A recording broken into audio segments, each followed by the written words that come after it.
Welcome to the Rock and Roll Show podcast. I'm your host, Alex Gadd, and this week I've got another episode of Signature Songs for you.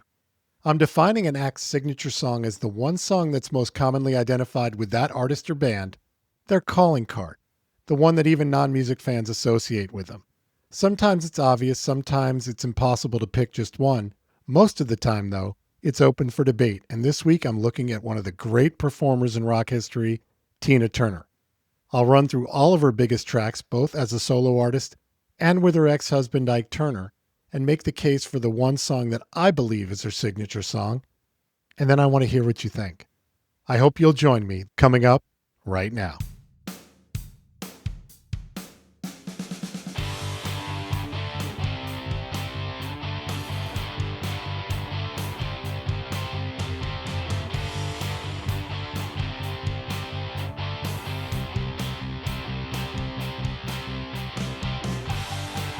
I started this signature song series because I wanted to get into a conversation with you, the audience, since this is one of those topics I've had a blast discussing with friends over the years in bars, around fire pits, and at dinner tables. So let's start by first trying to define what makes a song an act's signature song. I haven't found an official definition, but I think it's more than just their biggest hit. It's really, as I said, their musical calling card. The song most tied to an artist's public image, especially for the casual fan.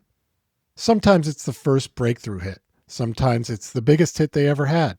Sometimes it's the song that opened the door to a whole different audience and stayed attached to that act forever after. Usually it's some combination of those things, which is why figuring out an artist's signature song really is more art than science. So far I've tackled Queen, the Stones, Eagles, Journey, Zeppelin, and Kiss. Today I'm taking on Tina Turner, one of rock's all-time great performers. And when I look at Tina's career, there are two distinct phases. She started out singing with Ike Turner in the Ike and Tina Turner Revue from 1960 through the mid-70s, and then reemerged as a solo artist a decade later, rising to even greater heights.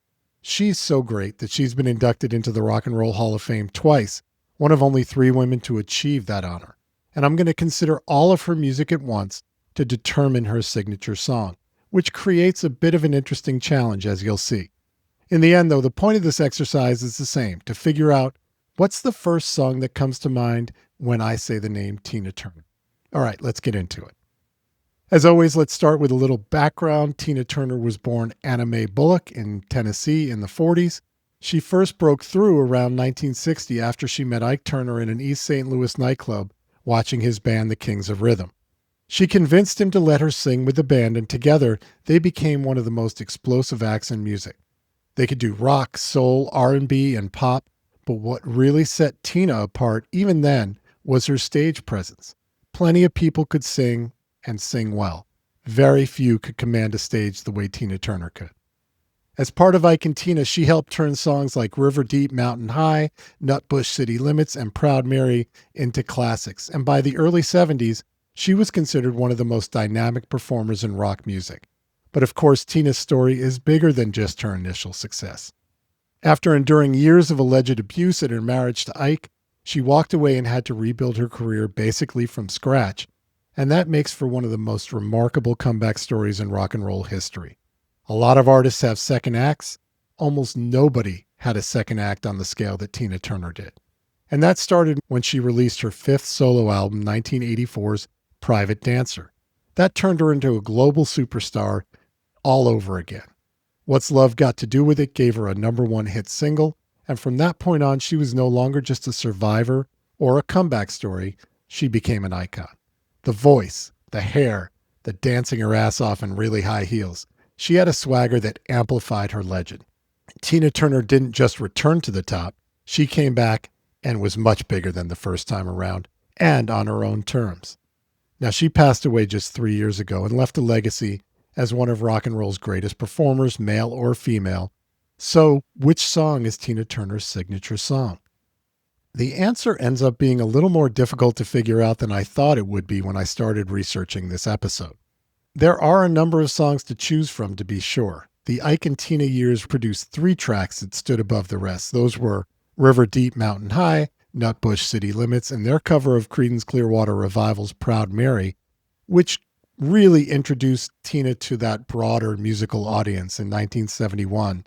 And if you were lucky enough to see Ike and Tina live, you really got it.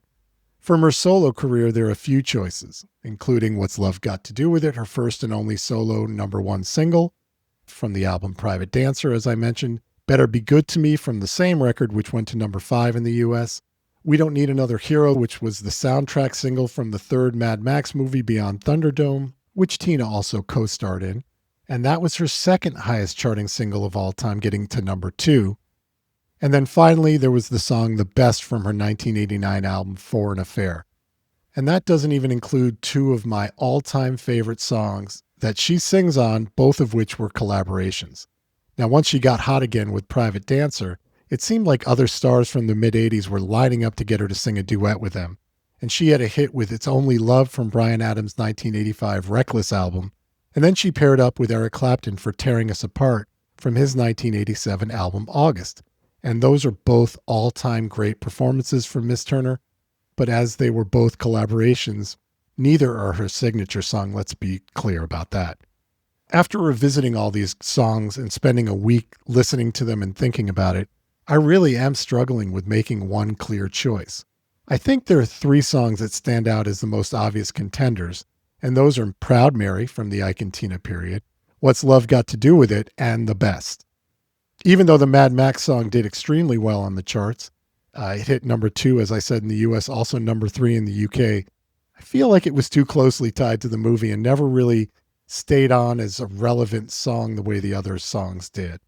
Proud Mary is a stunning vocal performance and even more impressive live, but it's a cover song and it still competes with the original version from Creedence Clearwater Revival, which was released just 2 years before Ike and Tina released their version. Now, I realize the importance of it being a cover is kind of diminished when you have a singer like Tina, because Tina mostly sang other people's songs. She was an interpreter more than a singer-songwriter. So whether it had been released by someone else beforehand may not have been as relevant as it might be otherwise, but Proud Mary still does share that existence with the Creedence original.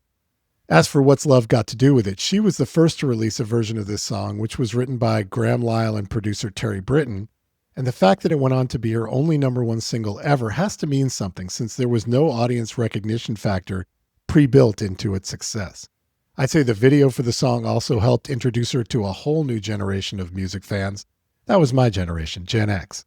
When she sings, I've been taking on a new direction in the bridge of the song, that spoke volumes about her journey to that point, regardless of whether or not she wrote the song. Now, The Best is a late career entry in her catalog and deserves consideration because the title of the song ended up being so closely associated with Tina Turner from the moment of its release as the lead single from her 1989 Foreign Affairs album until she retired from touring 20 years later. This was also a cover song, having been recorded only 1 year earlier by Welsh singer Bonnie Tyler. You might know her better from Total Eclipse of the Heart fame. But once Tina released her version, that became the definitive version and remains so to this day. While I don't know any music fan who really knows all the lyrics to this one, except maybe hardcore Tina fans, the title line used in the chorus is so identifiable in general and with her. Plus, if you're a global sports fan, you definitely know this song. In Scotland, the song became the slogan for the Glasgow Rangers Football Club. And in Australia, the song was used to promote the New South Wales Rugby League in 1990, and there Tina even recorded ads with various players from the league to that song.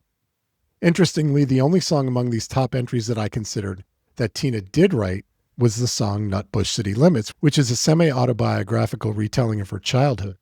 But of all the songs I considered, this is the least well-known of the contenders, and I'm saying it's not the one. In the end, it comes down in my head to either What's Love Got to Do with It or The Best, and that's still a tough call. When it's this close, I like to look at the data. That's sales data, streaming data, and the like. The Best only made it to #15 on the singles chart in the US and #5 in the UK, whereas What's Love Got to Do with It went to #1 in the US and #3 in the UK. It sold much better. What's Love Got to Do with It is also her most streamed song by far, with almost 1 billion streams, which is more than 500 million more streams than The Best, which is in second place among her Spotify streaming figures. And as with Queen, among the other artists that I've already covered, What's Love Got to Do with It was the title of the 1993 biopic about her life, which starred Angela Bassett and Lawrence Fishburne as Tina and Ike. It's my assertion that when a successful biopic uses the title of one of the subject's songs, that elevates that song's association to the artist. The reality here is, at least for me, all of her top songs had about the same level of impact in the greater musical landscape, and these two finalists that I'm considering seem about the same in terms of being qualified to be Tina's signature song. So in a toss-up, I'm going with What's Love Got to Do with It. Let me say, I don't think this is too controversial a choice, but I'm still not 100% sure I got it right. And for rock royalty like Tina Turner, I want to get it right. But that's the way I think it's going to go for many of the artists I'll be discussing in this series, and that's great because I'm looking to generate conversation. So what did you think? Did I get it right or wrong? Let me know. I've got more than 100 other acts to get through, so if you like what you heard today, I'd appreciate it if you would like and either subscribe or follow this channel to make sure you get notified about each new episode, and please tell your friends. Also, a reminder that I release a playlist for every episode, so look for the Rock and Roll Show podcast playlist on Spotify and Apple Music every week, this week featuring all of Tina Turner's top 10 hits, plus some other additional favorites of mine. I'll put the links to those playlists in the description, so please check those out. Additionally, as I said, I want to know what you think. Please leave me a comment. I'll try to respond to every one of them. The Rock and Roll Show podcast is a World Highway Media production. I'm your host, Alex Gadd, and until next time, remember that life is short, so get those concert tickets.